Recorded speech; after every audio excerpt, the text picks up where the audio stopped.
Sharing is caring. दोनों भाई नाश्ते की टेबल पर बैठे थे। प्रियंका, मेरा नाश्ता कहाँ है? भाभी, मुझे भी ऑफिस के लिए लेट हो रहा है।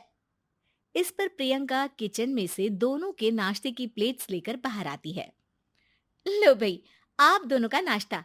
किसी को भी 1 मिनट का सब्र नहीं है।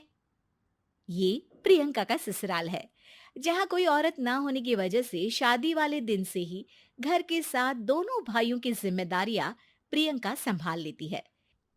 दोनों भाई शांति से नाश्ता कर रहे होते हैं कि अंकुश अपने भाई की प्लेट से पराठे का एक टुकड़ा उठा लेता है। आपको पता है ना, मैं खाना शेयर नहीं करता, फिर भी मेरी प्लेट में से खाना जरूरी है क्या? अरे हद हो गई है, मुझे नहीं खाना अब। अंकुर गुस्से में नाश्ता छोड़कर टेबल से उठ खड़ा होता है। अरे, ये कैसा बिहेवियर है अंकुर? एक टुकड़ा ही तो है। एक हो या आधा, मुझे भूख लगी है तो ये सिर्फ मेरा ही है।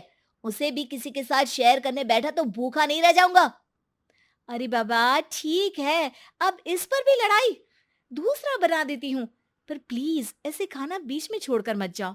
इससे अन्न का अपमान होता है। ओ प्लीज भाभी, ऐसी कोई चीज होती ही नहीं है। आपके पास पैसे हैं, खरीदो और खाओ। अगर नहीं खाया जाए तो फेंक दो।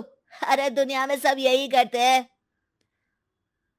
अंकुर बैग उठाकर ऑफिस के लिए चला जाता है, जिसके पीछे उसका बड़ा भाई मायूस सा घर में खड़ा रह जाता है। जिसने बचपन से सोने की चम्मच में खाया हो, उसे दुनिया के बारे में क्या पता होगा। वैसे गलती तो हमारी ही है। अगर कभी बचपन में ही सही गलत का फर्क सिखाया होता तो आज ये हाल नहीं होते। आप फिक्र क्यों करते हैं जी?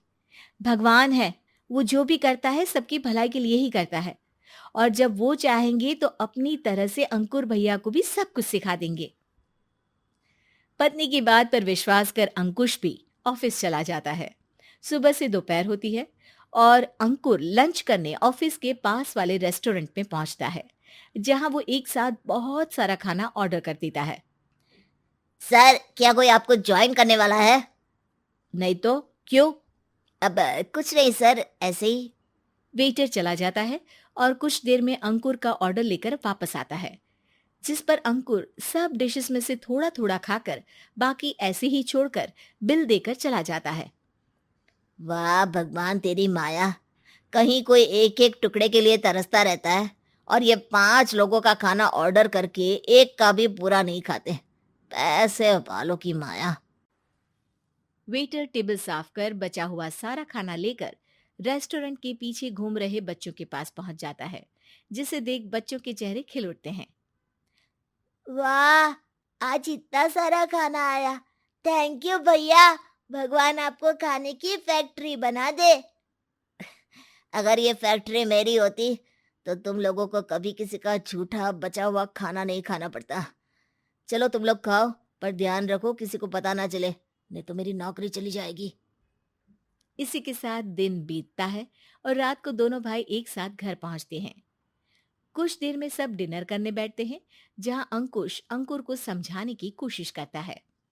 अंकुर, अगर हमें लाइफ में सब कुछ मिला है, इसका ये मतलब नहीं कि तुम उसका गलत फायदा उठाओ, बल्कि तुम्हें उसकी मदद से दूसरों को भी मदद करनी चाहिए। भैया, जिनके पास नहीं है उनकी वजह मैं तो नहीं ना। और ऐसे बहुत लोग हैं जिनके पास सब कुछ है। इसलिए अगर मैं एक इंसान कुछ नहीं करूंगा तो कोई फर्क नहीं पड़ने वाला। तुम्हारे भैया बस एक चीज समझाना चाहते हैं कि जिस चीज की हमारे पास कमी नहीं है, उसे बर्बाद करने से अच्छा है कि लोगों के साथ शेयर करें। इससे हम सिर्फ सामान नहीं, खुशियां भी बांटते हैं, और इसमें तुम्हारा ज्यादा कुछ तो जाएगा नहीं। भैया भाभी की बात सुन अंकुर कुछ बोले बिना उठकर चला जाता है। इसी तरह दिन बीतते रहते हैं, जिसमें अंकुश और प्रियंका कोशिश तो बहुत करते हैं, पर अंकुर पर किसी भी चीज का कोई असर नहीं पड़ता। एक दोपहर अंकुर सैंडविच खाते हुए सड़क के किनारे चल रहा होता है। तभी उसकी नजर आइसक्रीम वाले पर पड़ती है और वो सैंडविच सड़क किनारे फेंक आइसक्रीम खरीदने पहुंच जाता है। अब इसे कहते हैं जिंदगी का सुख।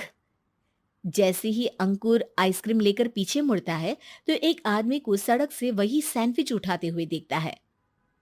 वो आदमी बहुत कमजोर, गरीब, जैसे बहुत दिनों से खाना ना खाया हो वैसा लग रहा था। अंकुर उसके पास जाकर खड़ा हो जाता है। उसे देखकर आदमी सैंडविच अंकुर की तरफ कर देता है। आपको भी खाना है क्या? क्या हम इसे आधा आधा कर ले? मुझे बहुत भूख लगी है। वो मेरा ही झूठा सैंडविच है। तुम दूसरा खरीद कर क्यों नहीं खा लेते? इसे क्यों खा रहे हो?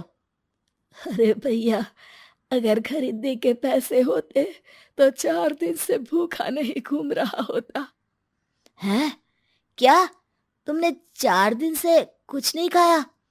फिर भी इस आधे सैंडविच को मेरे साथ बांटने के लिए तैयार हो गए? क्यों? अरे भैया, पैसा नहीं है तो क्या हुआ, इंसानियत आज भी उतनी महंगी नहीं हुई, और ना ही उस पर अमीर गरीब का टैग लगा है जो हम उसे रख ना सके। पर अफसोस, आजकल लोगों के अंदर पोषण, खून या विटामिन से ज्यादा इंसानियत की कमी होने लगी है। आदमी की बातों से अंकुर को समझ में आ जाता है कि वो आज तक कितना गलत काम करता आ रहा था। इसके बाद से वो अपनी किसी के साथ शेयर नहीं करने और खाने को बर्बाद करने वाली आदत को छोड़ देता है।